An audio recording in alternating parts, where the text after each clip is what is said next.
నా పేరు హరీష్ రావు. నేను సరళ, గీత, సంధ్య, రాధ, రాణి అనే అమ్మాయిల్ని ప్రేమించాను. వాళ్ళు కూడా నన్ను ప్రేమిస్తున్నట్టు నటించి నా ఆస్తులు మొత్తం కరిగించేశారు. నాకిప్పుడు హార్ట్ ఆపరేషన్ జరగబోతోంది. బహుశా ఇకపై నేను బతకకపోవచ్చు. దురదృష్టవశాత్తు ఆయన కాపాడలేకపోయాం. అతని వయసు కేవలం 90 సంవత్సరాలు మాత్రమే. అమ్మాయిని ఎవరు కోరుకోరు, కానీ ఎంత మూల్యానికి? ప్రేమ భారీ గిఫ్ట్లు కోరుతుంది. ప్రేమించడం మీకు హానికరం, మిమ్మల్ని ప్రేమించేవారికి కూడా. ఈ నగరానికి ఏమైంది? ఒకవైపు పార్కులు, పబ్బులు, మరోవైపు ఫేక్ బుక్ ప్రేమలు. ఎవరు నోరు మెదపరేంటి? మౌనంగా ఎందుకు భరించాలి? ఈ నిర్లక్ష్యపు ధోరణికి పాడాలి చరమగీతం.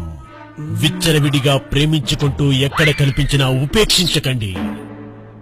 బహిరంగ ప్రదేశాల్లో ప్రేమించుకోవడం నిషిద్ధం. అతిక్రమణకు తప్పదు జరిమానా. పరిశుద్ధ ఆలయాల్లో ప్రేమ పేరుతో పాపపు పనులు చేయడం మానుకోండి. నేడే చేస్తే చెల్లించక తప్పదు భారీ మూల్యం.